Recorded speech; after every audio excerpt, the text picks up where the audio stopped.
Meet the editors.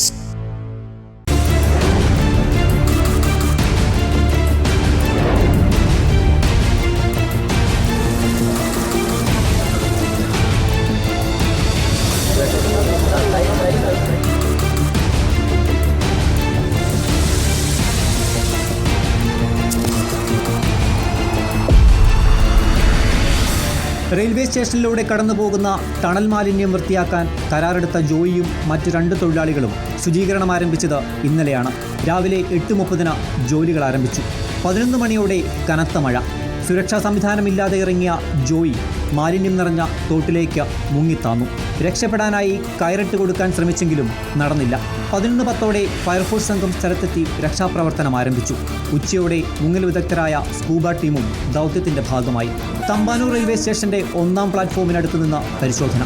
ടണലിനകത്തേക്ക് 40 metre വരെ പലതവണയായി ദൗത്യസംഘം പോയി. ദൗത്യം ഫലം കാണാതായതോടെ വൈകിട്ട് 5 മണിയോടെ റോബോട്ടിക് ക്യാമറ കൊണ്ടുള്ള പരിശോധന നടത്തി. രാത്രി 12:30 NDRF സംഘം എത്തിയെങ്കിലും 1 മണിയോടെ തെരച്ചിൽ അവസാനിപ്പിച്ചു. ഇന്ന് രാവിലെ 6 മണിയോടെ വീണ്ടും രക്ഷാദൗത്യം ആരംഭിച്ചു. 12 അംഗ സ്കൂബ സംഘവും ദൗത്യത്തിനൊപ്പം ചേർന്നു. 9 മണിയോടെ മാൻഹോളിലിറങ്ങി പരിശോധന. 3ഉം 4ഉം പ്ലാറ്റ്ഫോമുകൾക്കിടയിലെ മാൻഹോളിലിറങ്ങി തുടർച്ചയായ പരിശോധന. 40 മീറ്ററോളം അകത്തേക്ക് പോയെങ്കിലും പരിശ്രമം വിഫലം. തുടർന്ന് 5ാമത്തെ പ്ലാറ്റ്ഫോമിലെ മാൻഹോളിലും പരിശോധന നടത്തിയെങ്കിലും ജോയിയെ കണ്ടെത്താനായില്ല. തുടർന്ന് 117 മീറ്റർ ടണൽ അവസാനിക്കുന്ന പവർ ഹൗസ് റോഡ് ഭാഗത്തും പരിശോധന നടത്തി. വൈകിട്ട് 6 മണിയോടെ നാവിക സംഘം പുറപ്പെടുമെന്ന തീരുമാനം വന്നു. വെള്ളം ശക്തിയായി പമ്പ് ചെയ്ത് മാലിന്യം നീക്കാനുള്ള ശ്രമം തുടർന്നു. ഇതിനിടെ മാലിന്യം നീക്കുന്നത് ആരെന്ന കാര്യത്തെ ചൊല്ലി റെയിൽവേയും നഗരസഭയും വീണ്ടും കൊമ്പുകോർത്തു. ഞങ്ങളുടെ എഞ്ചിൻ ഡിപ്പാർട്ട്മെൻറ്റാണ് ചെയ്തത്. ഞങ്ങൾക്ക് അങ്ങനെ ഒരു എന്താ പറയുക, ഞങ്ങൾ ക്ലീൻ ചെയ്തോളാം, നഗരസഭ ക്ലീൻ ചെയ്തോളാം എന്ന് പറഞ്ഞ് റിക്വസ്റ്റ് വന്നിട്ടില്ല. ഞങ്ങൾ റെഡിയാണ് അവർക്ക് കൊടുക്കാനായിട്ട്. നഗരസഭ പെർമിഷൻ ചോദിച്ച് കത്ത് കൊടുത്തു എന്ന് ഞാൻ എവിടെയും പറഞ്ഞിട്ടില്ല, അല്ലെങ്കിൽ സർക്കാർ എവിടെയും പറഞ്ഞിട്ടില്ല.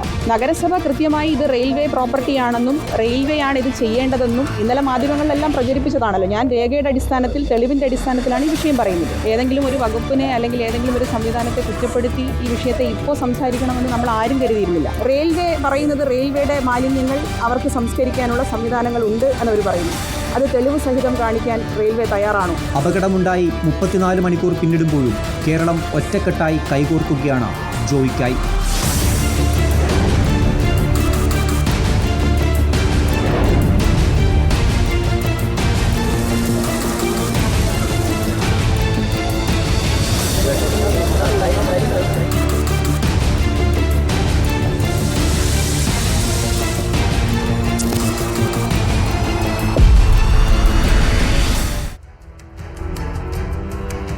മുപ്പത്തിമൂന്ന് മണിക്കൂർ നീണ്ട രക്ഷാപ്രവർത്തനം ഇപ്പോൾ അവസാനിച്ചിരിക്കുകയാണ്. നമ്മുടെ പ്രതിനിധികൾ റോഷിപാലും TV പ്രസാദും ഇപ്പോൾ സംഭവ സ്ഥലത്തു നിന്നും തത്സമയം നമുക്കൊപ്പം ചേരുന്നുണ്ട്. ആദ്യം TV പ്രസാദിലേക്ക്. TV പ്രസാദ്, 33 മണിക്കൂർ നീണ്ട രക്ഷാപ്രവർത്തന ദൗത്യം താൽക്കാലികമായി അവസാനിപ്പിച്ചിരിക്കുന്നു.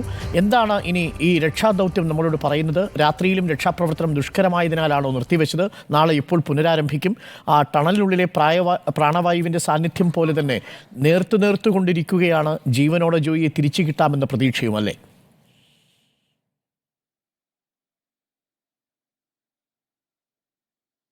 അതെ അരുൺ, ഇനിയിപ്പോൾ ഇന്ന് ഒരു തിരച്ചിലിനുള്ള സാധ്യതയില്ല എന്നുള്ളത് കൊണ്ടാണ് വൈകിട്ട് 7 മണിയോടുകൂടി തന്നെ ഫയർഫോഴ്സിൻ്റെ സ്കൂബ സംഘം അവരുടെ തെരച്ചിൽ അവസാനിപ്പിച്ചത്. ഇനിയിപ്പോൾ ഇന്നുള്ള പ്രധാനപ്പെട്ട ഡെവലപ്മെൻറ്റ് നേവി ഇങ്ങോട്ടേക്ക് എത്തുന്നു എന്നുള്ളതാണ്. നേവിയുടെ പ്രോട്ടോകോൾ അനുസരിച്ച് ജീവൻ രക്ഷിക്കാനുള്ള സാധ്യതയില്ലെങ്കിൽ അവരുടെ ടീം ഇറങ്ങില്ല എന്നുള്ളതാണ്. അവിടെ റോഷിപ്പാലുണ്ട്, റോഷിപ്പാൽ അതിൻ്റെ വിവരങ്ങൾ തരും. ഇവിടെ ഇപ്പോൾ ഞാൻ നിൽക്കുന്നത് നമ്മുടെ പവർ ഹൗസ് റോഡിൻ്റെ ഭാഗം, അതായത് തമ്പാനൂരിൻ്റെ 1ാമത്തെ പ്ലാറ്റ്ഫോമിൻ്റെ അവിടെ നിന്ന് ടണൽ തുടങ്ങി 117 മീറ്റർ കഴിഞ്ഞ് അവസാനിക്കുന്ന ഭാഗത്താണ് ഞാനിപ്പോൾ നിൽക്കുന്നത്. ഇവിടെയാണ് ഇന്ന് കാര്യമായ പരിശോധന വൈകിട്ടുണ്ടായത്. അതായത് ഒരു സാധ്യത പരീക്ഷിച്ചത് ഇവിടെയായിരുന്നു. കാരണം ഈ 117 മീറ്ററിൻ്റെ ഭൂരിഭാഗവും അവർ ഇന്ന് രാവിലെ മുതൽ തന്നെ താണ്ടിക്കഴിഞ്ഞു. ഇന്ന് രാവിലെ പ്രധാനമായും നമ്മൾ രാവിലെ റിപ്പോർട്ട് ചെയ്ത പോലെ 3ാമത്തെയും 4ാമത്തെയും പ്ലാറ്റ്ഫോമിൻ്റെ ഇടയിലുള്ള മാൻഹോൾ നീക്കിക്കൊണ്ട് അവിടേക്ക് സ്കൂബ സംഘം ഇറങ്ങി അവിടെ നിന്ന് 40 മീറ്റർ അകത്തേക്ക് പരിശോധിച്ചു. ഒരു സാധ്യതയും ഉണ്ടായില്ല. 5ാമത്തെ പ്ലാറ്റ്ഫോമിലെ ഇതുപോലെയുള്ള ഗ്യാപ്പിലും ഇറങ്ങി പരിശോധിച്ചു. അവിടെയും സാധ്യതയുണ്ടായില്ല. ഏറ്റവും അവസാനം വൈകിട്ടാണ് ഈ 117 മീറ്റർ ടണൽ അവസാനിപ്പിക്കുന്ന ഭാഗത്ത് നിന്ന് അകത്തേക്ക് സ്കൂബ സംഘം കയറിയത് എന്തെങ്കിലും സാധ്യതയുണ്ടോ എന്ന് നോക്കാൻ പിന്നീടാണ് അടുത്ത പരീക്ഷണം എന്ന രീതിയിൽ എല്ലാ വകുപ്പുകളും ചേർന്ന് ആലോചിച്ചുകൊണ്ട് ഒരു തീരുമാനത്തിലേക്ക് എത്തിയത്.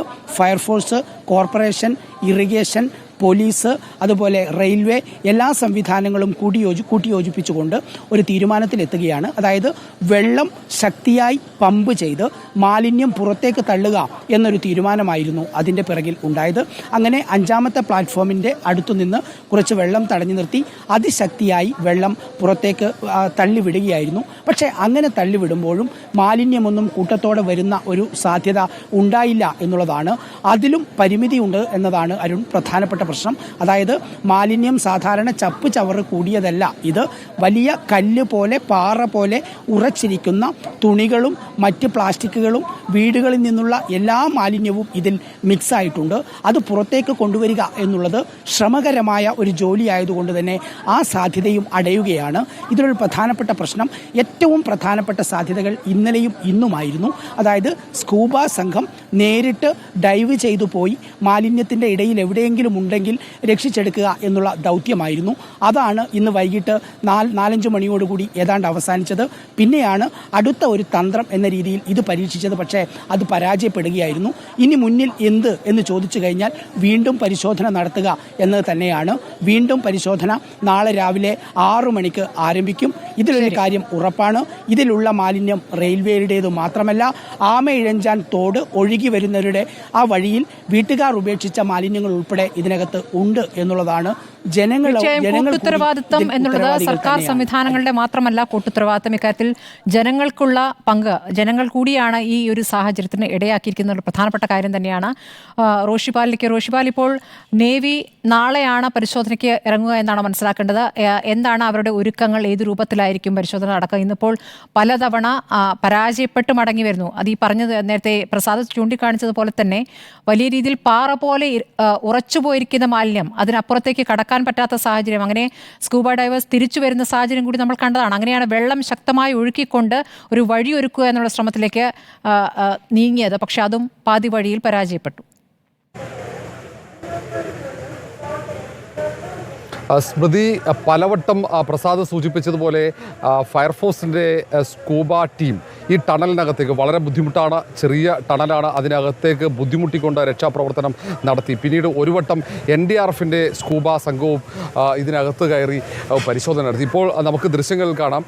ഇവിടെ ഈ ജോയി അകപ്പെട്ട ഈ കനാലിലേക്ക് അകപ്പെട്ട ഇടം, അതിന് തൊട്ടപ്പുറത്ത് ഇപ്പോൾ മുനിസിപ്പാലിറ്റി കോർപ്പറേഷൻ്റെ നേതൃത്വത്തിൽ പ്ലാസ്റ്റിക് മാലിന്യങ്ങൾ നീക്കം ചെയ്യുകയാണ്. അവിടെ ഒരു ഫെൻസിംഗ് ഉണ്ട്. അത് ഫെൻസിംഗ് മുതൽ ഇങ്ങോട്ടേക്കാണ് റെയിൽവേയുടെ അധീനതയുള്ള മേഖല. അവിടെ ശുചീകരിക്കാനാണ് നേരത്തെ കോർപ്പറേഷൻ നോട്ടീസ് നൽകിയത്. അതുമായി ബന്ധപ്പെട്ട തർക്കമാണ് നിലനിൽക്കുന്നത്. ഇത് നമ്മൾ പലപ്പോഴും ദൃശ്യങ്ങൾ കാണിച്ചതാണ്. പക്ഷേ ഇപ്പോൾ രാത്രി വൈകിയും കോർപ്പറേഷൻ നേതൃത്വത്തിൽ ഈ പ്ലാസ്റ്റിക് പൂർണ്ണമായും നീക്കം ചെയ്യാനുള്ള ശ്രമം നടക്കുന്നു. കാരണം പ്ലാസ്റ്റിക് അവിടെ ഉള്ളതുകൊണ്ട് തന്നെ ഈ ഒഴുക്ക് തടസ്സപ്പെടാനുള്ള കാരണം, ഇത് ഈ ടണലിനകത്തും സമാനമായി തന്നെ പ്ലാസ്റ്റിക് കെട്ടിക്കിടക്കുന്നുണ്ട്. ഏതായാലും അല്പസമയത്തിനകം തന്നെ കൊച്ചിയിൽ നിന്നുള്ള നേവിയുടെ 6 അംഗ സംഘം ഇവിടെ എത്തിച്ചേരും. അവർ പ്രാഥമികമായ പരിശോധനകൾ നടത്തി ഇന്ന് മടങ്ങാനാണ് സാധ്യത.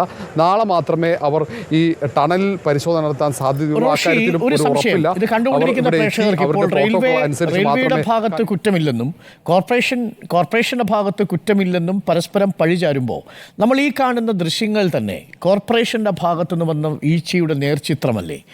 ഈ ഗ്രില്ലിനപ്പുറമുള്ള ഭാഗം കോർപ്പറേഷൻ്റെ പരിധിയിൽ തന്നെ പെടുന്നതല്ലേ? അതായത് കോർപ്പറേഷൻ ശുചിയാക്കേണ്ട സ്ഥലത്ത് നിന്ന് വരുന്ന മാലിന്യങ്ങളല്ലേ ഇപ്പോൾ ഈ ഗ്രില്ലിൽ കുടുങ്ങിക്കിടക്കുന്നത്? അരുൺകുമാർ, നമുക്ക് ആ ദൃശ്യങ്ങൾ തന്നെ കാണാം. അവിടെ തമ്പാനൂരിലെ ഏറ്റവും പ്രശസ്തമായ ഇന്ത്യൻ കോഫി ഹൗസാണ് അവിടെ ദൃശ്യങ്ങൾ. അതിന് തൊട്ട് ഇപ്പുറത്തേക്ക്, അതിന് താഴെ കൂടിയാണ് ഈ ആമയിഴഞ്ചാൻ തോട് ഒഴുകിപ്പോകുന്നത്. അവിടെ നിന്നും വളരെ ദൂരത്തു നിന്നും ഒഴുകിയെത്തുന്ന പ്ലാസ്റ്റിക് മാലിന്യങ്ങളാണ്. ഇവിടെ ഫെൻസിങ് സ്ഥാപിച്ചത് റെയിൽവേ ആണ്.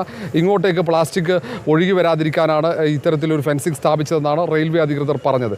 അങ്ങനെ ഒഴുകി വന്നിരിക്കുന്നത് അത് റെയിൽവേയുടെ ഉത്തരവാദിത്തമല്ല എന്നത് യാഥാർത്ഥ്യമാണ്. അത് കോർപ്പറേഷൻ ഭാഗത്ത് വലിയ പിഴവുണ്ട്. കാരണം ആ പ്ലാസ്റ്റിക് മാലിന്യം അത് ഒരു ദിവസമോ 2 ദിവസം കൊണ്ട് ഇവിടെ അടിഞ്ഞുകൂടിയതല്ല. അത് മഴക്കാല പൂർവ്വ ശുചീകരണത്തിൻ്റെ ഭാഗമായി നീക്കം ചെയ്യേണ്ടതാണ്. അത് നീക്കം ചെയ്തിട്ടില്ല. ഇപ്പുറത്ത് നോക്കിക്കഴിഞ്ഞാൽ റെയിൽവേയുടെ ഇപ്പോൾ ദൃശ്യങ്ങളിൽ കാണുന്നത് ടണലാണ്. ഇവിടെ വെച്ചാണ് ജോയി ഇതിനകത്തേക്ക് ഒഴുകിപ്പോയത്. ഈ ടണലിനകത്ത് കാണുന്ന മാലിന്യങ്ങൾ ഈ പറഞ്ഞ റെയിൽവേയുടെ അധീനതയുള്ള മേഖലയാണ്. അതിൻ്റെ ഉത്തരവാദിത്തത്തിൽ നിന്നും റെയിൽവേക്കും ഒഴിഞ്ഞു മാറാൻ കഴിയില്ല. പക്ഷേ കോർപ്പറേഷൻ്റെ ഭാഗത്തു നിന്നും മാലിന്യങ്ങൾ ആ ഫെൻസിങ് കടന്ന് പുറത്തേക്ക് ഒഴുകിയിട്ടുണ്ട്. ഒഴുകുന്നതും കാണാം, ഇപ്പോഴും അത് കാണാം. ചെറിയ വെള്ളം കുറവാണ് എങ്കിൽ പോലും അങ്ങനെയും ഒഴുകിയിട്ടുണ്ട്. ഏതായാലും ഈ മേഖലയിൽ, റെയിൽവേയുടെ മേഖലയിൽ പരമാവധി ഈ പ്ലാസ്റ്റിക് മാലിന്യങ്ങൾ ഈ തോട്ടിലേക്ക് പോകാതിരിക്കാനുള്ള ആ തരത്തിൽ ശ്രദ്ധിക്കുന്നുണ്ട് എന്ന് റെയിൽവേ പറയുന്നു. പക്ഷേ വ്യക്തമല്ല. കാരണം റെയിൽവേയുടെ റെയിൽവേയുടെ പേരുള്ള റെയിൽവേ പുറത്തിറക്കുന്ന ഡ്രിങ്കിങ് വാട്ടറിൻ്റെ ബോട്ടിലുകളടക്കം ഇവിടെ ഈ കനാലിനകത്ത്, ഈ ടണലിനകത്ത് തങ്ങിക്കിടക്കുന്നുണ്ട്. എന്തായാലും രണ്ടു പേർക്കും, കോർപ്പറേഷനായാലും റെയിൽവേക്കായാലും ഈ കാര്യത്തിൽ ഉത്തരവാദിത്വമുണ്ട്. മാത്രമല്ല ഈ മാലിന്യം നീക്കാനുള്ള കരാർ നൽകിയത് അത് റെയിൽവേയാണ്, സദേൺ റെയിൽവേയാണ്, ഈ തിരുവനന്തപുരം ഡിവിഷനാണ്. അതുകൊണ്ട് റെയിൽവേക്ക് ഇതിൽ നിന്നും ഒഴിഞ്ഞു മാറാൻ കഴിയില്ല. പക്ഷേ ഈ ആമയിഴഞ്ചാൻ തോട് പൂർണ്ണമായും മാലിന്യം നിക്ഷേപിക്കുന്ന, പ്ലാസ്റ്റിക് മാലിന്യം ഉൾപ്പെടെ നിക്ഷേപിക്കുന്ന ഒരു കേന്ദ്രമായി മാറുന്നത് അത് കോർപ്പറേഷൻ്റെ ഭാഗത്ത് നിന്ന് വലിയ വീഴ്ചയുണ്ട്. കൃത്യമായി അത് ജനങ്ങളുടെ ഭാഗത്ത് നിന്ന്, തലസ്ഥാന നഗരിയിലെ ജനങ്ങൾക്കും ആ കാര്യത്തിൽ ഉത്തരവാദിത്വമുണ്ട് എന്ന് പറയാതെ വയ്യ. കാരണം ഈ പ്ലാസ്റ്റിക്കുകൾ മുഴുവൻ ഈ തോട്ടിലേക്ക് അവർ തള്ളിവിടുകയാണ് ചെയ്യുന്നത്. ഏതായാലും നേവി ഉടൻ എത്തിച്ചേരും. NDRFും കേരള ഫയർഫോഴ്സിൻ്റെ സ്കൂബ ടീം അടക്കം വലിയ രീതിയിലുള്ള പരിശോധന ഇന്ന് മുഴുവൻ നടത്തി. അവർ വിഫലമായി അവരുടെ ദൗത്യം വളരെ ബുദ്ധിമുട്ടിയാണ് ഇറങ്ങുന്നത്. വൈകിട്ട് ഈ ഫയർഫോഴ്സിലെ ഉദ്യോഗസ്ഥന്മാർ അവർ ആശങ്ക പ്രകടിപ്പിക്കുന്നു. കാരണം ഈ അഴുക്ക് ചാലിലേക്ക് കയറുമ്പോൾ തങ്ങളുടെ ചെവിയിലൂടെ ഈ മലിനജലം അകത്തേക്ക് കടക്കുന്നു. പ്രതിരോധ കുത്തിവയ്പ്പ് എടുത്താൽ പോലും രോഗം വരുമോ എന്ന ആശങ്ക, എന്തൊക്കെ ബാക്ടീരിയ അല്ലെങ്കിൽ ഏതെങ്കിലും തരത്തിൽ ശരീരത്തിലേക്ക് കടന്ന് വലിയ അപകടം വരില്ലേ എന്ന ആശങ്ക അവർ പങ്കുവെക്കുന്നുമുണ്ട്. അത്തരം ആശങ്കയ്ക്കിടയിലാണ് അവർ ഈ ഏറ്റവും മലിനമായ ഈ ജലത്തിലേക്ക് ഇറങ്ങുന്നത്. പ്രത്യേകിച്ച് അമീബിക് ബാക്ടീരിയ ഉൾപ്പെടെ അത്തരത്തിൽ രോഗങ്ങൾ വലിയ രീതിയിൽ പടരുന്ന, പലർക്കും പിടിപെടുകയും മരണം സംഭവിക്കുകയും ചെയ്യുന്ന ഒരു പശ്ചാത്തലം കൂടിയാണ് അവർ ആശങ്ക പങ്കുവെക്കുന്നത്. ഏതായാലും നേവിയിലാണ് ഇനി ഒരു പ്രതീക്ഷ. നേവി ഈ പറഞ്ഞ രക്ഷാദൗത്യത്തിൻ്റെ ഭാഗമാകുമോ എന്ന് വ്യക്തമല്ല. അല്പസമയത്തിനകം തന്നെ ഒരു വ്യക്തത ഉണ്ടാകും. അതിനിടയിൽ തദ്ദേശ സ്വയംഭരണ വകുപ്പ് മന്ത്രി 10:30 റെയിൽവേ സ്റ്റേഷനിൽ എത്തിച്ചേരും എന്ന് പറഞ്ഞിട്ടുണ്ട്. ഒപ്പം തന്നെ കോർപ്പറേഷൻ മേയർ അടക്കം മന്ത്രിക്കൊപ്പം ഈ കാര്യങ്ങൾ വിലയിരുത്താൻ വേണ്ടി ഇവിടെ എത്തിച്ചേർന്നിട്ടുണ്ട്. അരുൺകുമാർ. ഓക്കെ, റോഷിയും ടി പ്രസാദും ആണ് നമുക്കൊപ്പം തത്സമയം ചേർന്നത്. ബാലകൃഷ്ണൻ, സ്മൃതി അനാസ്ഥയുടെ ഇരയോ എന്നാണ് നമ്മളുടെ ചോദ്യം. നോക്കൂ അരുൺ, ഇപ്പോൾ അങ്ങേയറ്റം ഖേദകരമായൊരു സംഭവമാണ് നടന്നത് എന്ന കാര്യത്തിൽ ആർക്കും സംശയമില്ല. പക്ഷേ അപ്പോഴും ഈ ആമയിഴഞ്ചാൻ തോടിൽ അടിഞ്ഞുകൂടിയിരിക്കുന്ന മാലിന്യങ്ങളെക്കാൾ എത്രയോ മലിനമായ മനസ്സുമായിട്ടാണ് ഉത്തരവാദിത്തപ്പെട്ട ആളുകൾ തിരുവനന്തപുരത്ത് നിന്ന് അങ്ങോട്ടും ഇങ്ങോട്ടും പ്രതികരിക്കുന്നത് എന്ന് നമ്മൾ കാണണം. യഥാർത്ഥത്തിൽ ഇവരെയാണ് കേട്ടോ നികൃഷ്ടജീവികൾ എന്ന് വിളിക്കേണ്ടത്. കാരണം നോക്കൂ, ഇപ്പം ഇന്നലെ രാവിലെയാണ് ഈ ജോയി അവിടെ അത് വൃത്തിയാക്കാനായിട്ട് ഇറങ്ങുന്നത് അല്ലേ? ഇന്നലെ ഏതാണ്ട് രാവിലെ 11 മണിക്കാണ് മഴ പെയ്യുന്നത്. ആ സമയത്താണ് അദ്ദേഹം താഴത്തേക്ക് പോകുന്നത്. ഈ ഇന്നലെ ജോയി അവിടെ ഇറങ്ങുമ്പോൾ മിനിങ്ങാന്ന് അവിടെ അടിഞ്ഞുകൂടിയ വേസ്റ്റോ മറ്റു മാലിന്യങ്ങളോ നീക്കം ചെയ്യാൻ വേണ്ടിയിട്ടല്ല ജോയി അവിടെ ഇറങ്ങുന്നത്. നമ്മൾ പിന്നെ അവിടുന്ന് കാണുന്ന ദൃശ്യങ്ങളെന്ന് പറയുന്നത് കുന്നായി അടിഞ്ഞുകൂടിയിരിക്കുന്ന മാലിന്യങ്ങൾ നീക്കം ചെയ്യുന്നൊരു പ്രവർത്തനം ഇപ്പോൾ അവിടെ നടന്നുകൊണ്ടിരിക്കുന്നു എന്നുള്ളതാണ്. അപ്പോൾ എത്രയോ കാലമായിട്ട് ഈ ആമയിഴഞ്ചാൻ തോട്ടിലൂടെ മനുഷ്യർ വലിച്ചെറിഞ്ഞിട്ടുള്ള മാലിന്യങ്ങൾ ഇങ്ങനെ വന്നുകൊണ്ടിരിക്കുന്നു എന്നുള്ളതാണല്ലോ ഈ ദൃശ്യം നമ്മുടെ മുമ്പിൽ വെളിപ്പെടുത്തിക്കൊണ്ടിരിക്കുന്നത്. മനുഷ്യർ ഈ മാലിന്യങ്ങൾ വലിച്ചെറിയുന്നു എന്നുള്ളത് പൊതുജനം ചെയ്തുകൊണ്ടിരിക്കുന്ന ഒരു തെറ്റാണ് എന്ന് നമുക്ക് പറയാമെങ്കിൽ കൂടിയും ഒരു പ്രശ്നമുള്ളത് തിരുവനന്തപുരത്ത് താമസിച്ചിട്ടുള്ളവർക്ക് അറിയാമല്ലോ. അവിടെ ഒരുപാട് ഫ്ലാറ്റുകളുണ്ട് അല്ലേ? പിന്നെ ഈ തലസ്ഥാന നഗരമായതുകൊണ്ട് തന്നെ ഒരു ഫ്ലോട്ടിംഗ് പോപ്പുലേഷനാണ്. കാസർഗോഡ് മുതൽ ഇങ്ങോട്ടേക്ക് എല്ലാ ആളുകളും എല്ലാ സ്ഥലങ്ങളിൽ നിന്നും വിവിധ സ്ഥാപനങ്ങളിൽ വർക്ക് ചെയ്യുന്ന ആളുകൾ അവിടെ വന്ന് താമസിക്കുന്നു. ചെറിയ ചെറിയ പ്ലോട്ടുകൾ വാങ്ങിയിട്ടാണ് അവരവിടെ വീടുകളൊക്കെ വെച്ചിട്ടുള്ളത്. ഇപ്പം നമ്മുടെയൊക്കെ നാട്ടിൽ മുമ്പൊക്കെ എന്ന് പറഞ്ഞാൽ നമ്മുടെ ഈ വീടിൻ്റെ പരിസരത്ത് തന്നെ കുഴി വെട്ടി നമുക്ക് ഈ വേസ്റ്റ് നശിപ്പിച്ച് കളയാൻ കഴിയുമായിരുന്നു.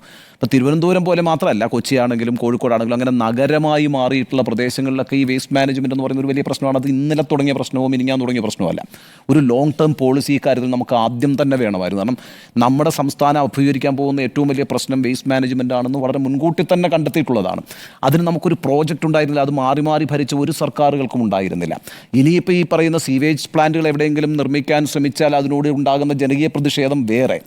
ഇങ്ങനെയൊക്കെയുള്ള പ്രതിസന്ധികൾ പിന്നെ നിൽക്കുന്നൊരു സംസ്ഥാനമാണ് നമ്മുടെ ഉയർന്ന പൗരബോധമുള്ള ഉയർന്ന ജീവിത നിലവാരമുള്ളൊരു സംസ്ഥാനമാണ് എന്നൊക്കെ പറയുമ്പോൾ ഞാൻ പലപ്പോഴും ഈ നമ്മുടെ ജീവിത രീതികളെ യൂറോപ്യൻ രാജ്യങ്ങളുമായിട്ടൊക്കെ അങ്ങ് ബന്ധിപ്പിച്ച് കളയുമല്ലോ. അല്ലെങ്കിൽ ലണ്ടനിലെ ജീവിത മാതൃകയാണ് നമ്മുടെ മാതൃക എന്ന് പറയും. ഇപ്പോൾ ഒരു ഉദാഹരണം ഞാൻ പറഞ്ഞാൽ, അമേരിക്കയിൽ ഒരു പിന്നെ സൗത്ത് കരോലിന ആണെന്ന് തോന്നുന്നു, അവിടെ ഒരു സ്കൂൾ ബസ് ഇങ്ങനെ പാർക്ക് ചെയ്തിരിക്കുകയാണ്. ആ സ്കൂൾ ബസ് പാർക്ക് ചെയ്തപ്പം അതിൻ്റെ മുകളിലേക്ക് ഒരു പൈൻ മരത്തിൻ്റെ കൊമ്പൊന്ന് വീണു. അതൊരു ഡെഡ് പൈൻ ട്രീ ആയിരുന്നു, ഒരു നശിച്ചു കഴിഞ്ഞിരുന്ന ഒരു പൈൻ മരമാണ്. അതിൻ്റെ കൊമ്പൊടിഞ്ഞ് വീണു. അവിടെ കുട്ടികളൊന്നുമില്ല കേട്ടോ ആ വണ്ടിക്കകത്ത്. അവിടെ സ്കൂൾ ബസ് ഇങ്ങനെ പാർക്ക് ചെയ്തിരുന്ന സമയത്താണ് ഇത് വീണത്. ഇമ്മീഡിയറ്റ് ആയിട്ട് പീനലൈസ് ചെയ്ത ആരെയെന്നറിയാം? അവിടുത്തെ കോർപ്പറേഷൻ്റെ മേയറെയാണ്. ആ മേയറെ അടക്കം നിയമ നടപടിയിലേക്ക് കൊണ്ടുവരണം. അത്ര കരുതലാണ് ഞാൻ പറയുന്നത്. ഒരു മരച്ചില്ല ഒരു സ്കൂൾ ബസ്സിൻ്റെ മുകളിലേക്ക് ഒടിഞ്ഞു വീണത്. അവിടെ കുട്ടികളുണ്ടായിരുന്നെങ്കിലോ അല്ലെങ്കിൽ ആ വണ്ടി ഓടിക്കൊണ്ടിരിക്കുമ്പോഴാണെങ്കിലോ ഇങ്ങനെയൊക്കെ കരുതിക്കൊണ്ടാണ് അവർ ഈ നിയമ നടപടികളിലേക്ക് പോകുന്നത്. ഞാൻ പറഞ്ഞ അത്രയൊന്നും പോകണ്ട നമ്മുടെ കാര്യത്തിനകത്ത്. ഈ പറയുന്ന ഈ മാലിന്യങ്ങൾ വർഷങ്ങളായി അടിഞ്ഞുകൂടിക്കൊണ്ടിരിക്കുന്നു എന്നതിനോട് എത്ര നിസ്സംഗമായൊരു സമീപനമാണ് ഉത്തരവാദിത്തപ്പെട്ടവർ എടുക്കുന്നത് എന്നുള്ളതാണ്. ഇത് റെയിൽവേയുടെ ഉത്തരവാദിത്തമാണോ അതോ കോർപ്പറേഷൻ്റെ ഉത്തരവാദിത്തമാണോ എന്നൊക്കെ പറഞ്ഞ് അങ്ങോട്ടും ഇങ്ങോട്ടും കലഹിക്കുമ്പോൾ ഒരു മനുഷ്യജീവൻ പോയിരിക്കുന്നു എന്നുള്ളതാണ്. മനുഷ്യജീവൻ പോയതിനോടൊപ്പം നമുക്ക് മുമ്പിൽ വെളിപ്പെട്ട ദൃശ്യങ്ങൾ നമ്മൾ കണ്ണു തുറക്കേണ്ടതാണ്. നേരത്തെ ജിജി തോംസൺ നമ്മുടെ സ്മൃതിയുടെ ചർച്ചയിൽ പറയുന്നുണ്ടായിരുന്നു ഈ 2015 നടത്തിയ ഓപ്പറേഷൻ അനന്തയെക്കുറിച്ച്. ആ ഓപ്പറേഷൻ അനന്തയുടെ കാലത്ത് അദ്ദേഹം അഭിമുഖീകരിച്ച പ്രശ്നങ്ങളെക്കുറിച്ച് ഞാൻ മാതൃഭൂമി ന്യൂസ് ചാനൽ പ്രവർത്തിക്കുമ്പോൾ അതുമായിട്ടൊരു ഇൻ്റർവ്യൂ നടത്തിയിരുന്നു. വലിയ എതിർപ്പുകളാണ്. നമുക്ക് ചെറിയ രീതിയിലല്ല, കാരണം വെച്ചാൽ നിങ്ങൾക്ക് നല്ല പരിചയമുള്ള സ്ഥലമാണല്ലോ ഈ പറയുന്ന തിരുവനന്തപുരം നഗരത്തിലൂടെ ഈ പറയുന്ന എല്ലാ ഓടകളുടെ മുകളിലും കടകളാണ് അല്ലേ. ഓടകളുടെ മുകൾ അത് ചെറിയ കടകളൊന്നും അല്ലെന്നേ, വലിയ ജ്വല്ലറികൾ വരെ അങ്ങോട്ടേക്ക് ഇറങ്ങിയാണ് അവരുടെ കടകളും കെട്ടിടങ്ങളും ഒക്കെ പണിഞ്ഞിരിക്കുന്നത്. വലിയ റെസ്റ്റോറൻറ്റുകൾ. ഈ പറയുന്ന പാവപ്പെട്ട ഈ ലോട്ടറി കച്ചവടക്കാരൻ നമുക്ക് വേഗം ഒഴിപ്പിക്കാം അവിടുന്ന്, അല്ലെങ്കിൽ അവിടെ ഒരു മുറുക്കാൻ കച്ചവടം നടത്തുന്ന ആളെ വേഗം ഒഴിപ്പിക്കാം. ഇതിപ്പോൾ എന്താ വലിയ പ്രതിസന്ധിയായിരുന്നു ജിജി തോംസൺ അവിടെ അന്ന് നേരിട്ട് പറഞ്ഞാൽ വലിയ കുത്തകളുടെ ആയിട്ട് ഏറ്റുമുട്ടിക്കൊണ്ടാണ് അദ്ദേഹം അതിൻ്റെ ആദ്യഘട്ടം പൂർത്തിയാക്കുന്നത്. പിന്നെന്താ സംഭവിച്ചത്? അത് നടന്നില്ല അല്ലേ. രണ്ടാം ഘട്ടം സർക്കാർ മാറി. അതിന്റെ പ്രശ്നം എന്താണെന്ന് വെച്ചാൽ നോക്കൂ, അവിടെ എക്കാലവും തിരുവനന്തപുരത്ത് നമ്മൾ ഇത്രയോ കാലമായിട്ട് ജീവിക്കുന്നതാണ്. ഒരു മഴ പെയ്തു കഴിഞ്ഞപ്പോൾ തിരുവനന്തപുരം നഗരത്തിലേക്ക് നിങ്ങൾക്ക് ഇറങ്ങാൻ പറ്റുമോ? ഇറങ്ങാൻ കഴിയില്ലെന്നേ. കാരണം ഇന്നും ഈ പറയുന്ന ഈ മാധ്യമ പ്രവർത്തനം നടത്തുന്ന നമ്മളെല്ലാവരും മഴ കേരളത്തിൽ ശക്തമാവുന്നു എന്ന് പറഞ്ഞാൽ ആദ്യം വിളിക്കുന്നത് തിരുവനന്തപുരം ബ്യൂറോയിലേക്ക്, എന്നിട്ട് 2 ക്യാമറ തമ്പാനൂരിലേക്ക് വിടാൻ പറയും. കാരണം ഏറ്റവും മനോഹരമായ ദൃശ്യങ്ങൾ ദൃശ്യമാധ്യമങ്ങൾക്ക് കാണിക്കാൻ പറ്റുന്നത് ഈ തമ്പാനൂർ മുതൽ കിഴക്കേക്കോട്ട വരെയാണല്ലോ എന്നേ. കേരളത്തിൻ്റെ തലസ്ഥാനമാണ്. ആ സ്ഥലത്താണ് പതിറ്റാണ്ടുകളായിട്ട് ഈ ദുരന്തം നടന്നുകൊണ്ടിരിക്കുന്നത്. ഞാൻ ഈ പറഞ്ഞുകൊണ്ടിരിക്കുന്ന കാര്യം വെച്ചാൽ ഇതൊരു കണ്ണു തുറപ്പിക്കണം എന്ന് പറയുന്നതിനും ഒരു മനുഷ്യൻ മരിക്കണമായിരുന്നു എന്നൊക്കെ ചോദിച്ചാൽ അറിഞ്ഞുകൂടാ. പക്ഷേ ഈ പ്രശ്നം നമ്മൾ കണ്ടുകൊണ്ടിരിക്കുന്ന ദൃശ്യങ്ങൾ നമ്മുടെ കണ്ണു തുറപ്പിക്കണം. നിങ്ങൾ ഈ പരസ്പരം അങ്ങേറ്റം അങ്ങോട്ടും ഇങ്ങോട്ടും ചെളിവാരി എറിഞ്ഞുകൊണ്ട് നികൃഷ്ടരായി നിൽക്കാതെ ഇതിൻ്റെ ഉത്തരവാദിത്വമാർക്കാം. എനിക്കൊരു ആവശ്യമുള്ള എന്താ അറിയോ, ഞാൻ ഈ സത്യസന്ധമായി പറയുന്ന ഈ കാര്യത്തിലൊരു ജുഡീഷ്യൽ അന്വേഷണം വേണമെന്നാണ്. സാധാരണഗതിയിലുള്ള ഏത് പ്രശ്നത്തിനും ഈ പറയുന്ന കാര്യങ്ങൾക്കൊക്കെ ജുഡീഷ്യൽ അന്വേഷണം പ്രഖ്യാപിക്കാറുണ്ടല്ലോ.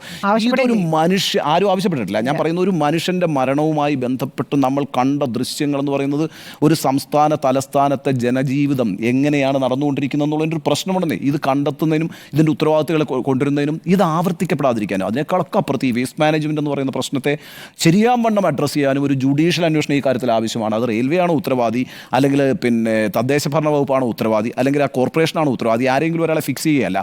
നമ്മൾ ചെയ്യേണ്ട ഉത്തരവാദിത്തങ്ങൾ നിർവഹിക്കുന്നതിൽ നിന്ന് ഉത്തരവാദിത്തപ്പെട്ട ജനപ്രതിനിധികളും ഉത്തരവാദിത്തപ്പെട്ട സംവിധാനങ്ങളും എങ്ങനെ പിന്നോട്ട് പോകുന്നു, അതെങ്ങനെയാണ് ഒരു സംസ്ഥാനത്ത് ദുരന്തമായി മാറുന്നത് എന്നത് വെളിപ്പെടണമെങ്കിൽ, അത് ഫിക്സ് ചെയ്യണമെങ്കിൽ ഇത്തരത്തിലുള്ള വലിയ അന്വേഷണത്തിലേക്ക് പോകണം.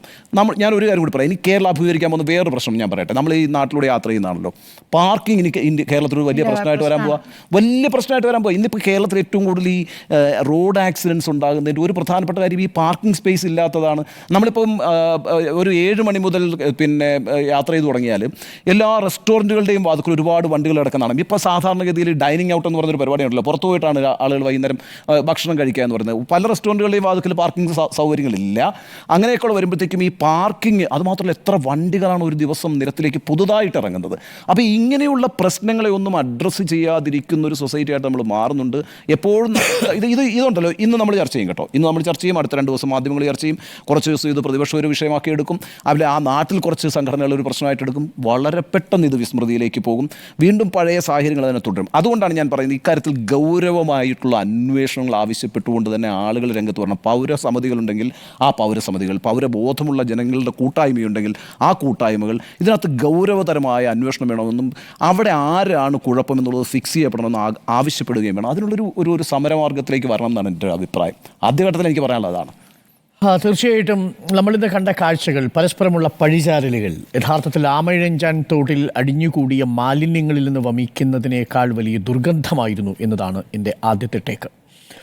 അത്യന്തം നിരാശയാണ് ഈ രണ്ടു ഭാഗത്തു നിന്നും ഉണ്ടായത്. അതിൽ കോർപ്പറേഷൻ്റെ മേയറുടെ ഭാഗത്തു നിന്നുണ്ടായതും വളരെ ഗുരുതരമായൊരു അനാസ്ഥയാണ്. പക്ഷേ അതിനെ അവർ പ്രതിരോധിക്കാൻ ശ്രമിച്ചത് വളരെ വിചിത്രമായി എനിക്ക് തോന്നി. ഇതിലേറ്റവും പ്രധാനപ്പെട്ട കാര്യം, ഒരു KSRTC ബസ് നിങ്ങൾ തടയാൻ കാണിച്ചതിൻ്റെ 10-1 ജാഗ്രത മതിയായിരുന്നു. ആമയിഴഞ്ചാൻ തോട്ടിൽ ഈ പറയുന്ന മാലിന്യങ്ങൾ കുന്നുകൂടി കിടക്കുന്നുവെന്നും അത് നീക്കം ചെയ്യേണ്ടതിന് റെയിൽവേയുടെ ഉത്തരവാദിത്വമാണെങ്കിലും റെയിൽവേ അത് ചെയ്യുന്നില്ലെങ്കിൽ പോലും അതിൻ്റെ ഫലം അനുഭവിക്കേണ്ടി വന്നിരിക്കുന്നത് ഈ കോർപ്പറേഷൻ പരിധിയിൽ തന്നെ താമസിക്കുന്ന ഒരു സാധാരണക്കാരനായ ഒരു മനുഷ്യൻ്റെ ജീവനാണ് എന്നുള്ളതാണ്. ആ ജീവൻ ഇപ്പോൾ ബാക്കിയുണ്ടോയെന്ന് നമുക്കറിയില്ല. ഇത് ചർച്ച ചെയ്യുമ്പോഴും ആ മാലിന്യ കുമ്പാരത്തിനിടയിൽ, ആ ദുർഗന്ധത്തിനിടയിൽ ആ മനുഷ്യജീവൻ ഉണ്ടെങ്കിൽ എത്രമാത്രം ദുർഗന്ധം വമിക്കുന്നൊരു അന്തരീക്ഷത്തിലായിരിക്കും അദ്ദേഹം കഴിയുന്നത് എന്നത് പ്രേക്ഷകരൊന്ന് ആലോചിച്ച് നോക്കൂ. അത് വളരെ നിരാശപ്പെടുത്തുന്ന ഒരു പഴിചാരലായിപ്പോയി എന്നുള്ളതാണ് ഇവർ തമ്മിലുള്ള ഏറ്റുമുട്ടലിനെ കുറിച്ച് പറയാനുള്ളത്. ഇനി ആമയിഴഞ്ചൻ തോട് ഇന്നും ഇന്നലെയും അല്ലല്ലോ ഈ മാലിന്യങ്ങൾ വമിക്കാൻ തുടങ്ങിയത്. എത്രയോ കാലങ്ങളായി ആമയിഴഞ്ചാൻ തോടും പാർവതി പുത്തനാരും ഒക്കെ നമ്മുടെ ചർച്ചയിൽ വരുന്നു. 2015 നേരത്തെ സൂചിപ്പിച്ച ഓപ്പറേഷൻ അനന്ത വരുന്നു. ഓപ്പറേഷൻ അനന്ത 2-3 ഘട്ടങ്ങളിലായിട്ട് നടപ്പിലാക്കണം എന്നുള്ളതായിരുന്നു ആ പ്ലാൻ. അന്ന് ബിജു പ്രഭാകർ കളക്ടറായിട്ടിരിക്കുന്ന സമയത്ത് ജിജി തോംസൺ ചീഫ് സെക്രട്ടറി ആയിട്ടിരിക്കുമ്പോൾ മന്ത്രിമാരുടെ ഇടപെടലില്ലാതെ ഞങ്ങളിത് നടപ്പിലാക്കാമെന്നുള്ള ഒരു ധാരണയിൽ മുന്നോട്ടിറങ്ങുകയും ആദ്യത്തെ ഒരു വർഷം നന്നായി പദ്ധതി 26 കിലോമീറ്ററാണ് തിരുവനന്തപുരത്തിലെ വ്യത്യസ്ത ഓടകൾ ക്ലീൻ ചെയ്ത് ഏകദേശം 700ഓളം ലോഡ് മാലിന്യമാണ് ഈ തിരുവനന്തപുരം നഗരത്തിലെ വിവിധ ഇടങ്ങളിൽ നിന്ന് പുറത്തേക്ക് കൊണ്ടുപോയത്.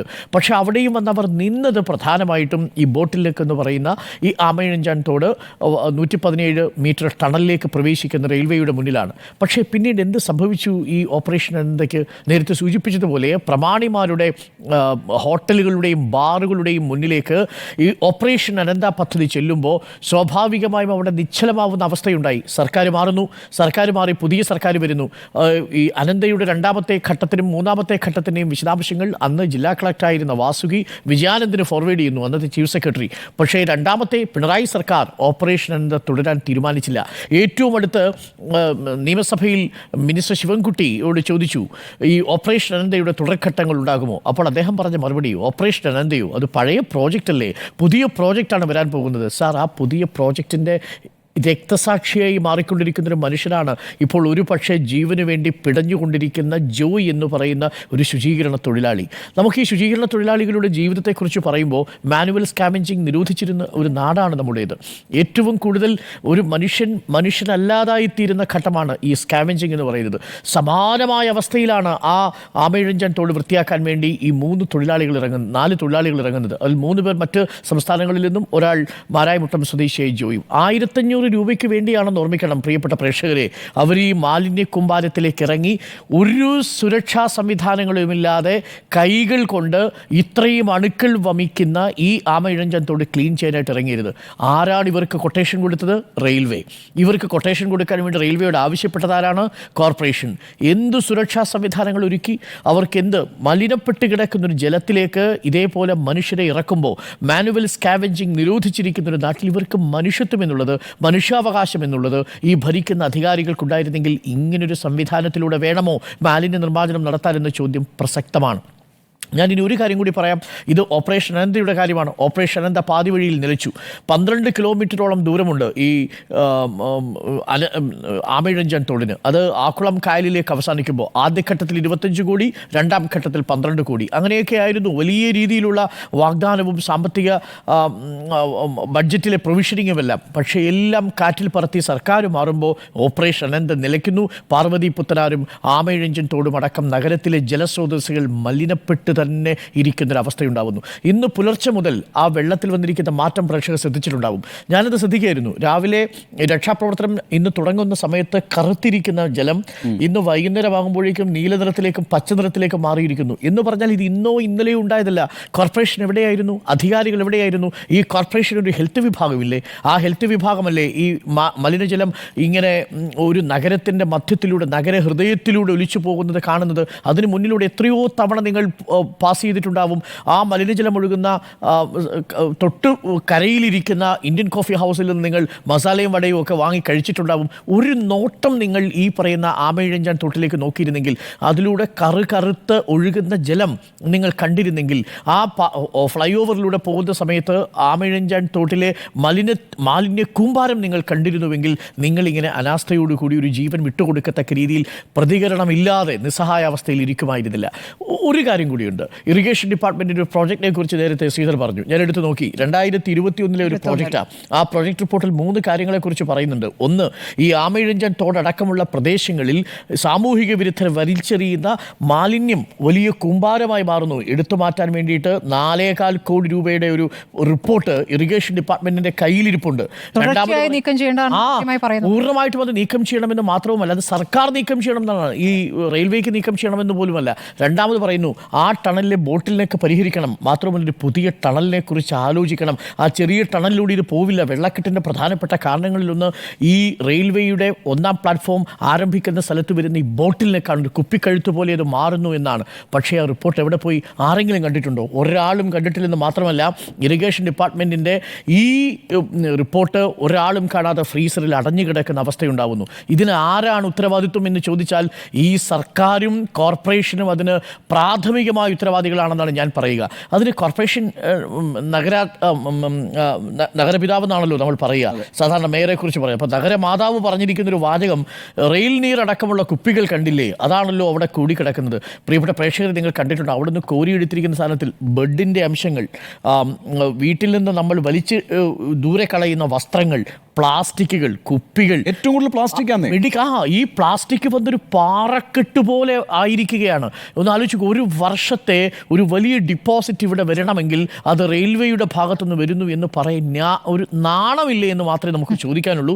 അത്യന്തം ഖേദകരമായ ഒരു പ്രതികരണമാണ് മേയറുടെ ഭാഗത്തുനിന്നുണ്ടായത്. അതേസമയം റെയിൽവേ ഇതിന് കൃത്യസമയത്ത് ഇതിന് ഇടപെട്ടിരുന്നു. റെയിൽവേയുടെ ഭാഗത്തുനിന്ന് വന്ന വീഴ്ച, അവർക്കൊരു സീവേജ് ട്രീറ്റ്മെൻറ്റ് പ്ലാന്റ് ഇല്ല എന്നാണ് ഞാൻ മനസ്സിലാക്കുന്നത്. ഇനി ഏതെങ്കിലും ഇന്ത്യയിൽ നഗരത്തിലെ റെയിൽവേ സ്റ്റേഷന് സ്വന്തമായിട്ട് സീവേജ് പ്ലാന്റ് ഉണ്ടോ എന്ന് എനിക്കറിയില്ല. അവിടെ ഒരു കാര്യം കൂടി പറയാം. ഈ റെയിൽവേയുടെ വീഴ്ച എന്ന് പറഞ്ഞുകൊണ്ടാണ് റെയിൽവേ ഒരു കരാറുകാരന് കൊടുക്കുകയാണല്ലോ.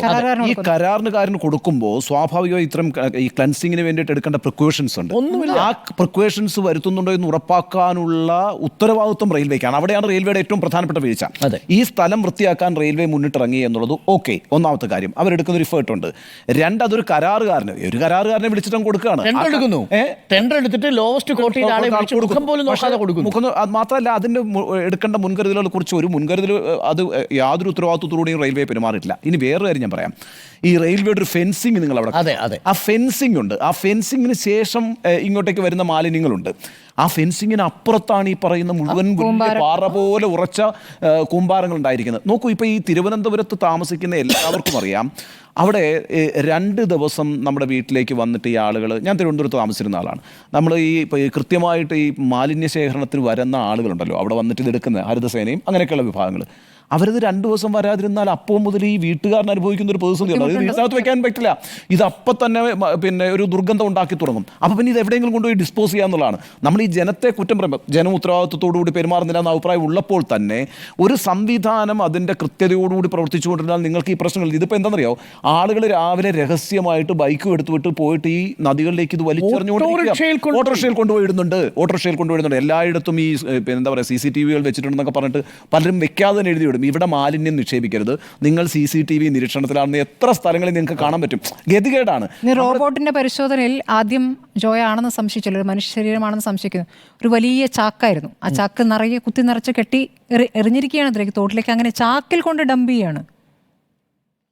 ഈ കാര്യത്തിനകത്ത് ജനങ്ങളുടെ ഒരു ഉത്തരവാദിത്വമില്ലായ്മ ഉള്ളപ്പോൾ തന്നെ അതിനൊരു കൃത്യമായ സംവിധാനം ഉണ്ടാക്കുന്നതിനകത്ത് വരുന്ന വീഴ്ചയാണ് പ്രശ്നം. ഞാൻ പറഞ്ഞത് ഇത് വെച്ചാൽ കേരളത്തിൽ waste management is going to be a big problem എന്നുള്ളത് ഇന്നലത്തെ കണ്ടെത്തലല്ലെന്നേ, ഇതെത്രയോ കാലമായിട്ട് ഉള്ളൊരു പ്രശ്നമാണ്. കാരണം വെച്ചാൽ ചെറിയ ചെറിയ പ്ലോട്ടുകളിലേക്ക് ആളുകൾ എന്താ പറയുക, നമ്മൾ ഈ ന്യൂക്ലിയർ ഫാമിലി എന്ന് പറയുന്ന ആളുകൾ അങ്ങനെ ചെറിയ ചെറിയ പ്ലോട്ടുകളിലേക്ക് മാറുകയും നമുക്ക് നമ്മുടേതായ രീതിയിൽ ഇത്തരത്തിലുള്ള മാലിന്യ സംസ്കരണം സാധ്യമാകാതെ വരികയും ഫ്ലാറ്റുകൾ ധാരാളമായി വരികയൊക്കെ ചെയ്യുമ്പോൾ സ്വാഭാവികമായിട്ടും ഈ നഗരം ക്രമീകരിക്കുന്നതിനകത്തും ഗ്രാമങ്ങൾ ക്രമീകരിക്കുന്നതിനകത്തും ഒക്കെ തദ്ദേശ സ്ഥാപനങ്ങൾ കാണിക്കേണ്ട ഒരു ഉത്തരവാദിത്വമുണ്ട്. മാത്രമല്ല ഈ നഗരാസൂത്രണം എന്നുള്ളത് കേരളത്തിൽ ഏറ്റവും ദയനീയമായി വളരെ ദയനീയമാണ്. വളരെ നഗരാസൂത്രണം എന്നും നമുക്കില്ലല്ലോ. നമ്മുടെ നഗരങ്ങളെ ആസൂത്രണം ചെയ്യുന്നത് ആരാ? റിയൽ എസ്റ്റേറ്റ് ആണ്. അവർ കണ്ണായ സ്ഥലത്ത് സ്ഥലങ്ങൾ വാങ്ങിച്ചു കൂട്ടുന്നു, കെട്ടിടങ്ങൾ പണിയുന്നു, അവർ ഓടകൾ കയ്യേറുന്നു, അവർക്കെതിരെ ഓപ്പറേഷൻ എന്ന് വരുമ്പോൾ അത് നിശ്ചലമാവുന്ന കാഴ്ച നമ്മൾ കാണുന്നു. അവർ വലിയ സ്വാധീനശേഷിയുള്ള വലിയ മാഫിയ സംഘങ്ങളാണ് നഗരങ്ങളെ നിയന്ത്രിച്ചു നിർത്തുന്ന റിയൽ എസ്റ്റേറ്റുകൾ. മാത്രമല്ല ഒരു പുതിയ ഷോപ്പിംഗ് കൾച്ചർ നമുക്കുണ്ടല്ലോ. വലിയ മാളുകൾ വരുന്നു, ആ മാളുകളിൽ പോകുന്നു, ശരിയാണ്, സന്തോഷിക്കാൻ പറ്റുന്ന കാര്യമാണ്. അവിടെ നിന്ന് നമ്മൾ പ്ലാസ്റ്റിക് ബാഗുകൾ, ക്യാരി ബാഗുകൾ വാങ്ങുന്നു. ശരാശരി ഒരു മനുഷ്യൻ ഉൽപ്പാദിപ്പിച്ചുകൊണ്ടിരുന്ന വേസ്റ്റിൻ്റെ കാര്യത്തിൽ 200% വർധനമാണ് കഴിഞ്ഞ 10 വർഷത്തിനുള്ളിൽ ഉണ്ടായിരിക്കുന്നത്. നമ്മുടെ ഷോപ്പിംഗ് കൾച്ചർ മാറി. നമ്മളൊരു കടയിൽ സാധാരണ പണ്ടൊരു ചണസഞ്ചിയുമായിട്ട് പോകും.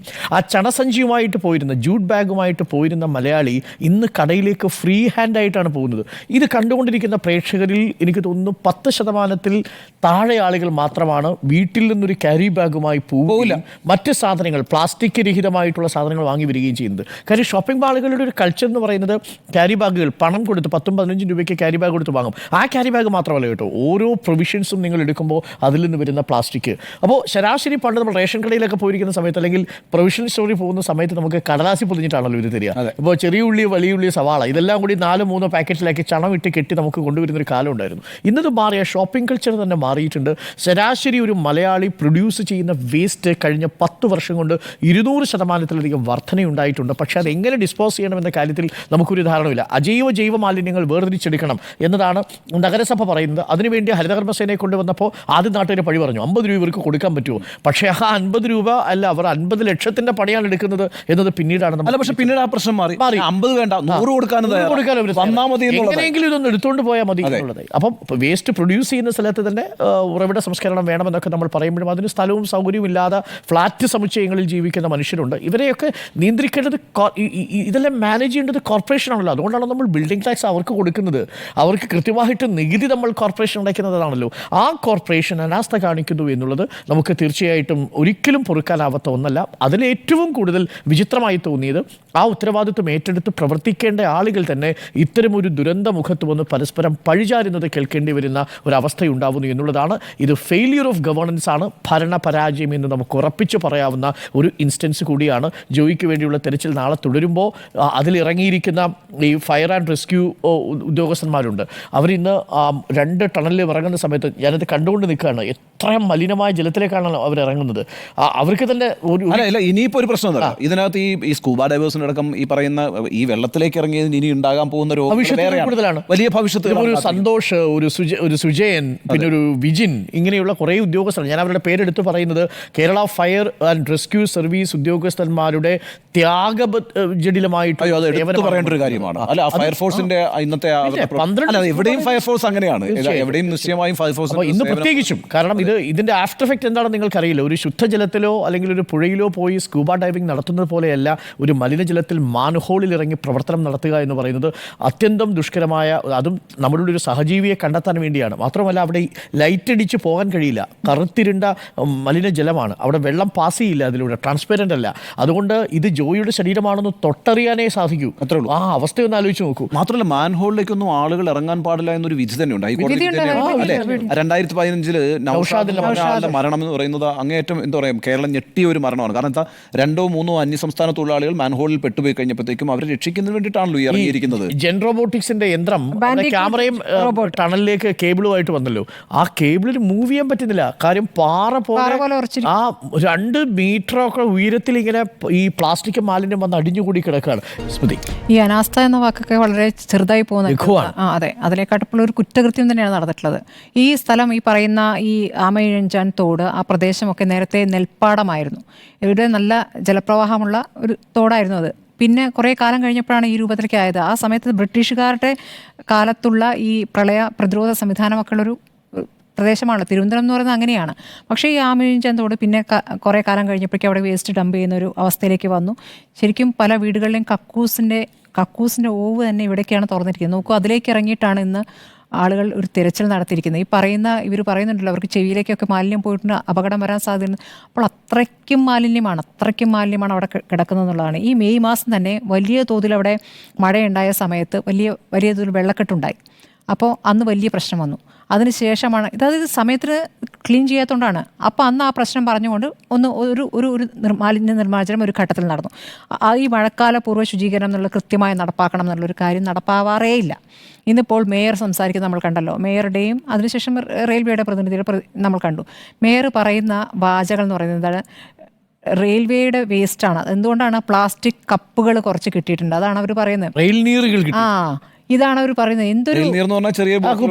എന്തൊരു ബാലിശവും ഇപ്പൊ പറയാൻ പാടില്ല. അവരൊക്കെ ആ സ്ഥാനത്തിരിക്കേണ്ട സമയം, അവരെ മാറ്റേണ്ട സമയം എത്രയോ അതിക്രമിച്ചു. നോക്കൂ, അതിനുശേഷം ആ വിഷയം ചർച്ച ചെയ്യാൻ എൻ്റെ ചർച്ചയിൽ വന്നിരുന്നത് അവിടുത്തെ കൗൺസിലറായ ഗായത്രി ബാബു. അവരുടെ പരിമിതികളും അവർ ചെയ്ത കാര്യങ്ങളും അവർക്കെതിരെ വരുന്നതിനെയൊക്കെ വളരെ മാന്യമായിട്ടാണ് അതിനെ പ്രതിരോധിക്കുന്നത്. അതിനൊക്കെ ഒരു സമയവും കാലവും എങ്ങനെ പ്രതികരിക്കാം എന്നുള്ളൊക്കെ ഒരു വിഷയം അവിടെ നിൽക്കുകയാണല്ലോ.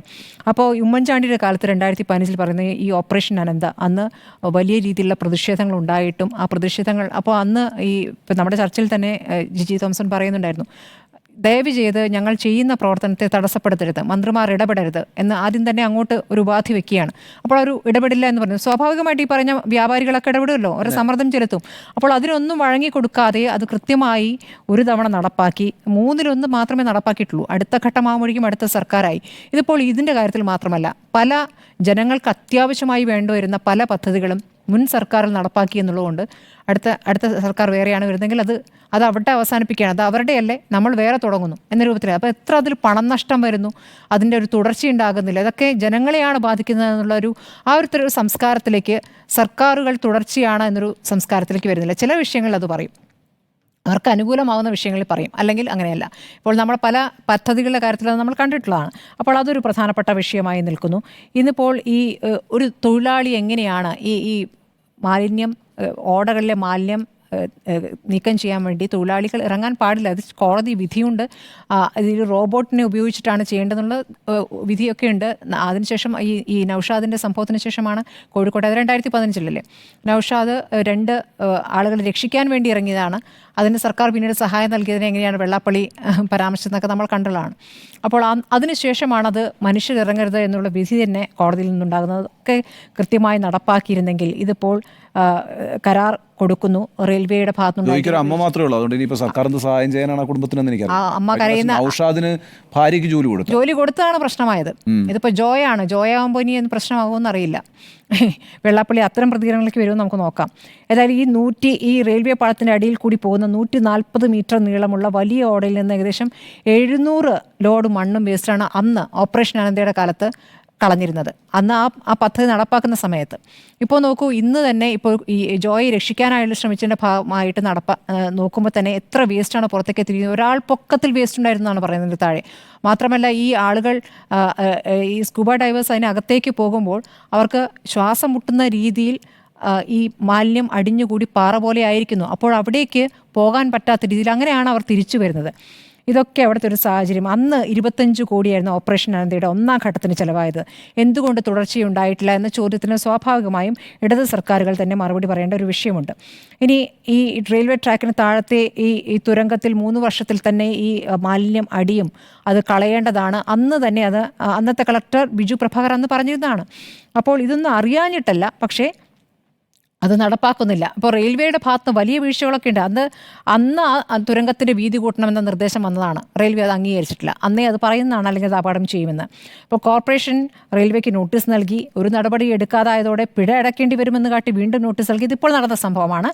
നോട്ടീസ് നൽകി. ഇതേ തുടർന്നാണ് ഇപ്പോൾ മാലിന്യം നീക്കാൻ റെയിൽവേ കരാർ കൊടുത്തത്. അത് അവരുടെ ആ കരാറുകാരൻ്റെ താൽക്കാലിക ജീവനക്കാരനായിരുന്നു ജോയ് എന്നുള്ളതാണ്. ഈ റെയിൽവേയുടെ ഭാഗത്തുനിന്ന് മാത്രമുള്ള ഒരു പ്രശ്നം ഈ 117 മീറ്ററിൻ്റെ പ്രശ്നമല്ല എന്നുള്ളത് നമ്മൾ അറിഞ്ഞു കഴിഞ്ഞതാണ്. ഈ മാനുവൽ സ്കാവെഞ്ചിങ് രാജ്യത്ത് തന്നെ നിരോധിച്ച് 2013 2023 ഒക്ടോബറിൽ സുപ്രീം കോടതി മനുഷ്യരെ ഉപയോഗിച്ച് മാലിന്യ നീക്കം അവസാനിപ്പിക്കണമെന്ന കർശന നിർദ്ദേശം തന്നെ പുറപ്പെടുവിക്കുകയായിരുന്നു. അങ്ങനെയാണ് ഈ ഓട്ടോമേറ്റഡ് ക്ലീനിങ് നിർബന്ധമാക്കാനുള്ള നിർദ്ദേശം വന്നിട്ടുള്ളത്. അതിനുശേഷം എങ്ങനെയാണ് കേന്ദ്ര സർക്കാരിൻ്റെ ഭാഗമായി തന്നെയുള്ള റെയിൽവേ ഇങ്ങനെ കരാർ ഏൽപ്പിക്കുക എന്നുള്ള പ്രധാനപ്പെട്ട വിഷയം, അങ്ങനെ പ്രതിക്കൂട്ടിലാവുന്ന ഒരു വിഷയം തന്നെയാണ് റെയിൽവേയെ സംബന്ധിച്ച്. അപ്പോൾ റോബോട്ടുകളെ ഉപയോഗിച്ചുള്ള അഴുക്കുചാൽ ശുചീകരണം പരീക്ഷണാടിസ്ഥാനത്തിൽ ആദ്യം നടപ്പാക്കിയത് കേരളത്തിലാണ് കേട്ടോ, ഗുരുവായൂരിൽ. മാൻഹോളിൽ മനുഷ്യരെ ഇറക്കുന്നവർക്ക് വേണ്ടി സംസ്ഥാന സർക്കാർ ഉത്തരവ് തന്നെ ഇവിടെ നിലവിലുണ്ട്.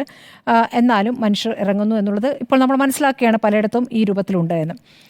2015 നവംബർ 26 അല്ലേ നൗഷാദിൻ്റെ സംഭവം? 2015 അപ്പോൾ ഇത്രയും വർഷങ്ങൾക്ക് ശേഷം അതേ രീതിയിൽ വീണ്ടും കാര്യങ്ങൾ സംഭവിക്കുന്നു. 1500 രൂപ എന്നുള്ള ദിവസ കൂലിക്ക് വേണ്ടി ഒരു സംവിധാനവുമില്ലാതെ ഈ തൊഴിലാളി ഇറങ്ങുന്നു. ആ തൊഴിലാളിയെ സംബന്ധിച്ച് ഇന്നും ഇന്നലെയും ചെയ്യുന്ന ഒരു കാര്യമായിരിക്കില്ല എന്നുള്ളതാണ്. നമ്മളെ സംബന്ധിച്ച് ഇപ്പോൾ അയാളെ കാണാതാകുമ്പോഴാണ് അറിയുന്നത്. ഈ രൂപത്തിൽ തന്നെ ആയിരിക്കും ഇവർ ഉണ്ടാവുക. അല്ല, അതങ്ങനെ തന്നെയാണ്. കാരണം വെച്ചാൽ അയാൾ നിരന്തരം ഇത്തരം തോടൊക്കെ വൃത്തിയാക്കാൻ പോകുന്ന ഒരാളാണ്. ഒരു കണ്ടിജൻസിയും അല്ലെങ്കിൽ ഇങ്ങനെ ഇത്തരത്തിലൊരു അപകടം പതിയിരിക്കുന്നു എന്ന് മനസ്സിലാകുന്നുണ്ടാവില്ല. മാത്രമല്ല, അതിൽ സാധാരണ പറയാറുണ്ട്, ഇത്തരം മാലിന്യമുള്ള സ്ഥലങ്ങൾ വൃത്തിയാക്കാൻ പോകുന്നവർ അല്പം മദ്യപിച്ചിട്ടൊക്കെയാണ് പോവുക. മണം സഹിക്കാൻ കഴിയില്ല. അപ്പോൾ ഇതിൽ കൂടെ ഉണ്ടായിരുന്നവരെ സ്കൂബ ഡൈവേഴ്സ് എങ്ങനെയായിരിക്കും അനുഭവിച്ചത്? പക്ഷെ അവര് അരക്കെട്ടിൽ ഒരു കയറൊക്കെ കെട്ടിയിട്ടാണ് ഇറങ്ങിയത്. പക്ഷേ ഈ ജോയിയോട് അത് പറഞ്ഞപ്പോൾ ജോയി വളരെ പെട്ടെന്ന് അങ്ങ് ഇറങ്ങുകയാണ് ചെയ്തത്. ഇറങ്ങി ക്ലീൻ ചെയ്തുകൊണ്ടിരിക്കുന്നതിനിടയിൽ പെട്ടെന്ന് വെള്ളം വന്നു, കൈ പിടുത്തം വിട്ടുപോയി, മഴ പെയ്തു. നിർഭാഗ്യകരമായ കാര്യം. ഇപ്പോൾ നാവികസേന ഇവിടെ എത്തിയിട്ടുണ്ട്. റോഷിപാൽ നമുക്കൊപ്പം ചേരുന്നുണ്ട് തത്സമയം. റോഷിപാൽ, നാവികസേന ഉദ്യോഗസ്ഥരൊക്കെ എത്തിയിട്ടുണ്ടെന്നാണ് മനസ്സിലാക്കുന്നത്. യോഗം ചേരുകയാണ്. യോഗം കഴിഞ്ഞോ? അരുൺകുമാർ, അല്പം മുമ്പാണ് കൊച്ചിയിൽ നിന്നും നാവികസേനയുടെ 5 അംഗ സ്കൂബ ഡൈവിംഗ് ടീം ഇവിടെ എത്തിച്ചേർന്നത്. അപ്പോൾ തന്നെ ജില്ലാ കളക്ടറുടെ നേതൃത്വത്തിൽ അവർ യോഗം ആരംഭിച്ചു. റെയിൽവേ സ്റ്റേഷനിൽ തന്നെ ജില്ലാ കളക്ടർ, ഒപ്പം Thiruvananthapuram mayor VK Prashanth MLA അടക്കമുള്ളവർ, ഇതിൽ റെയിൽവേയിലെ ഉദ്യോഗസ്ഥന്മാരും പങ്കെടുക്കുന്നുണ്ട് യോഗത്തിൽ. ഇനി എങ്ങനെയാണ് ഈ രക്ഷാദൗത്യം മുന്നോട്ട് കൊണ്ടുപോകേണ്ടത് എന്നതിനെക്കുറിച്ചുള്ള ഒരു കൂടിയാലോചനയാണ് നടക്കുന്നത്. കഴിഞ്ഞ ദിവസങ്ങളിൽ നടന്ന രക്ഷാദൗത്യം എങ്ങനെയാണെന്ന് NDRFും ഒപ്പം കേരള ഫയർഫോഴ്സിൻ്റെ ഉദ്യോഗസ്ഥന്മാരും സ്കൂബ ഡൈവിംഗ് സംഘമടക്കം വിശദീകരിക്കും. ആ ഒരു വ്യക്തത, അതുമായി ബന്ധപ്പെട്ട ഒരു വളരെ വിശദമായ ചർച്ചകൾക്ക് ശേഷമാകും നേവി ഈ കാര്യത്തിൽ തീരുമാനമെടുക്കുകയുള്ളൂ. ഈ ടണലിലേക്ക് പരിശോധനയ്ക്ക് എപ്പോൾ പോകും, അത് പോകേണ്ടതുണ്ടോ എന്ന കാര്യത്തിലടക്കമുള്ള ഒരു തീരുമാനത്തിലേക്ക് എത്തുകയുള്ളൂ. ഇതുവരെ നടന്ന രക്ഷാദൗത്യത്തെക്കുറിച്ച് വിശദീകരിക്കുന്നു. അതുമായി ബന്ധപ്പെട്ട തുടർ നടപടികൾ എന്താണ്, അതിൽ നേവിയുടെ എന്ത് സഹായമാണ് വേണ്ടത് എന്നടക്കമുള്ള കാര്യങ്ങൾ വളരെ വിശദമായി ഇവിടെ ചർച്ച ചെയ്യുന്നുണ്ട്. അല്പസമയത്തിനകം തന്നെ യോഗം അവസാനിക്കും. അതിനുശേഷം ഒരുപക്ഷെ ജില്ലാ കളക്ടർ മാധ്യമങ്ങളെ കണ്ടേക്കും. തുടർ പരിശോധനകൾ, രക്ഷാദൗത്യം ഇനി എപ്പോഴാണ് ആരംഭിക്കുക എന്നതിനെക്കുറിച്ച് ഒരു വ്യക്തത അല്പസമയത്തിനകം വരും. എന്തായാലും ഫയർഫോഴ്സിൻ്റെ സ്കൂബ ഡൈവിംഗ് സംഘം നാളെ രാവിലെ 6 മണിക്കാണ് ഇനി വീണ്ടും ഈ ടണലിനകത്തേക്ക് ഈ ജോയിയെ കണ്ടെത്താനുള്ള തിരച്ചിൽ ആരംഭിക്കുകയുള്ളൂ എന്ന് അറിയിച്ചിട്ടുണ്ട്. അരുൺകുമാർ.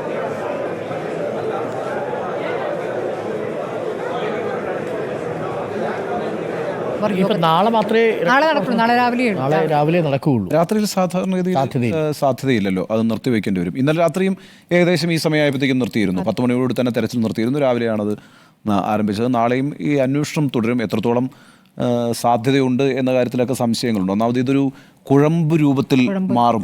ഈ പറയുന്ന മാലിന്യം ഒരു ചുഴിയിലേക്ക് പോകുമ്പോൾ ഇത് താഴത്തേക്ക് വീണ് കഴിഞ്ഞാൽ അതിന്റെ മുകളിലേക്ക് ഇത് വന്നങ്ങ് മൂടുകയാണ് പിന്നെ ചെയ്യുക. അപ്പോൾ ചതുപ്പിൽ സംഭവിക്കുന്നത് പോലെയാണ് ആ ദുരന്തം സംഭവിച്ചിരിക്കുന്നത്. നമുക്ക് ഇനി ചർച്ച അവസാനിക്കുമ്പോൾ പ്രിയപ്പെട്ട പ്രേക്ഷകരോടും നമ്മളടക്കം അല്ലേ, തീൻമേശയിൽ നിന്ന് വലിച്ചെറിയുന്ന ഒരു മുള്ളു മുതൽ തുടങ്ങുന്നതാണ് മാലിന്യ നിർമ്മാർജ്ജനത്തിൻ്റെ പാഠം. അത് ജോയി എന്ന് പറയുന്നൊരു മനുഷ്യൻ്റെ ജീവനിലെയാണ് ഇപ്പോൾ ഭീഷണിയായി നിൽക്കുന്നത് എന്ന് മാത്രം ഓർമ്മിപ്പിച്ചുകൊണ്ട് നമുക്കിത് അവസാനിപ്പിക്കാം എന്ന് തോന്നുന്നു അല്ലേ? അതെ. അപ്പോൾ മീഡിയ എഡിറ്റേഴ്സിന് ഇവിടെ പൂർണ്ണമാവുന്നു. വീണ്ടും കാണാം നാളെ രാത്രി. ശുഭരാത്രി.